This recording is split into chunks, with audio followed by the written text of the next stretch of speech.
Bengaluru airport से 90 minute की दूरी पर है। पूर्ण तत्परता के साथ जून 2022 में इसका निर्माण शुरू हुआ और मात्र 17 महीनों के भीतर ये नया परिसर आज माननीय प्रधानमंत्री श्री नरेंद्र मोदी द्वारा देश को समर्पित किया जा रहा है। परिसर में अत्याधुनिक सुविधाएं हैं, जिनमें smart classroom, state of the art sports facilities और इमर्सिव लर्निंग सेंटर शामिल है। GRIHA 5 स्टार रेटिंग मानदंडों के अनुरूप निर्मित यह परिसर एक सेल्फ सस्टेनेबल और इको फ्रेंडली केंद्र है।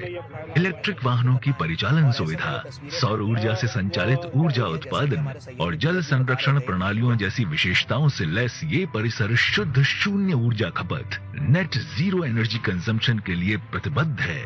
परिसर का निर्माण सामाजिक दायित्व को प्राथमिकता देता है, जो माननीय प्रधानमंत्री की जन भागीदारी की भावना का प्रतीक है। अंत्योदय दर्शन के अनुरूप जनमानस के लिए परिसर में डाकघर, बैंक शाखा, सुपरमार्केट, विद्यालय, अस्पताल आदि आवश्यक सुविधाएं स्थापित की जा रही हैं। मार्च 2022 में आधारशिला रखे जाने के बाद क्षेत्र के विकास के लिए कई सकारात्मक पहल हुई हैं। शीघ्र ही यहाँ होगा एक रेलवे स्टेशन और निकटवर्ती सड़क बनेगी राष्ट्रीय राजमार्ग।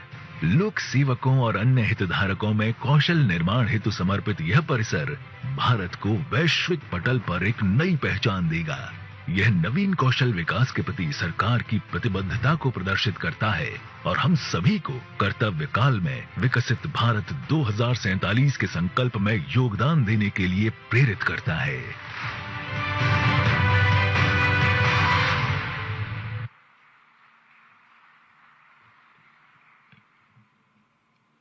अब वह क्षण आ गया है जिसकी हम सभी को प्रतीक्षा थी।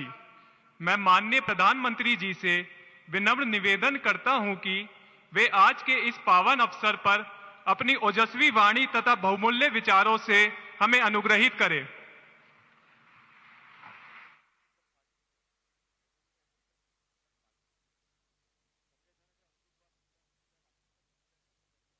आंध्र प्रदेश के गवर्नर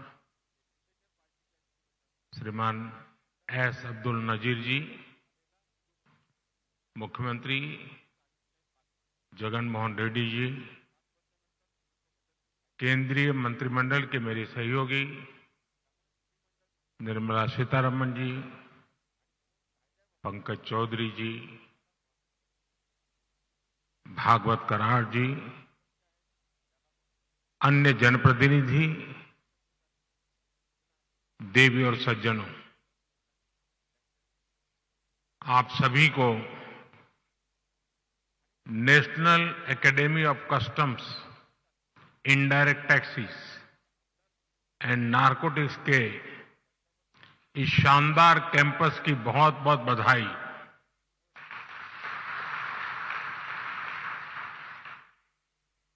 जिस श्री सत्य साई जिले में जिस क्षेत्र में एक कैंपस बना है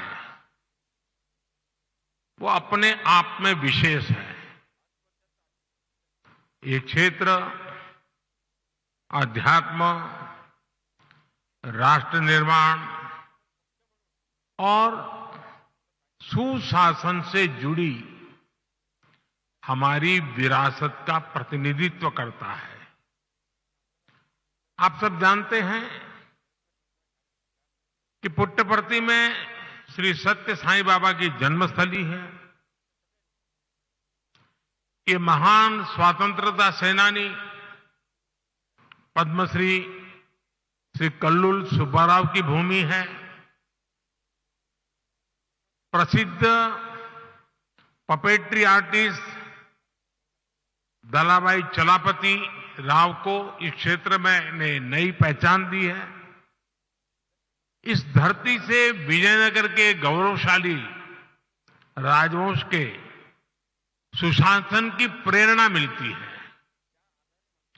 ऐसी प्रेरणादायी जगह पर नैसीन का यह नया कैंपस बना है।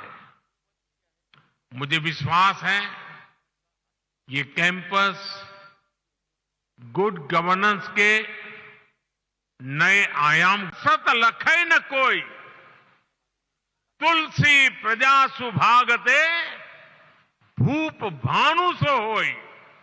अर्थात सूर्य पृथ्वी से जल खींचता है और फिर वही जल बादल बनकर वर्षा के रूप में वापस धरती पर आता है, समृद्धि बढ़ाता है।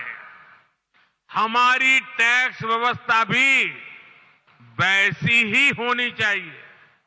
हमारा प्रयास होना चाहिए कि जनता से लिए टैक्स की पाई पाई जन कल्याण में लगे और वो समृद्धि को प्रोत्साहित करे। आप अध्ययन करेंगे तो इसी प्रेरणा से हमने बीते 10 वर्षों में टैक्स सिस्टम में बहुत बड़े रिफॉर्म किए। पहले देश में भांति भांति की टैक्स व्यवस्थाएं थी जो सामान्य नागरिक को जल्दी समझ में नहीं आती थी। पारदर्शिता के अभाव में ईमानदार टैक्स पेयर को, बिजनेस से जुड़े लोगों को परेशान किया जाता था। हमने जीएसटी के रूप में देश को एक आधुनिक व्यवस्था दी। सरकार ने इनकम टैक्स सिस्टम को भी आसान बनाया। हमने देश में फेसलेस टैक्स असेसमेंट सिस्टम शुरू किया। इन सारे रिफॉर्म्स के कारण आज देश में रिकॉर्ड टैक्स कलेक्शन हो रहा है। और जब सरकार का टैक्स कलेक्शन बढ़ा है तो सरकार जनता का पैसा विभिन्न योजनाओं के जरिए जनता को लौटा भी रहा है। 2014 में सिर्फ 2 लाख रुपए तक ही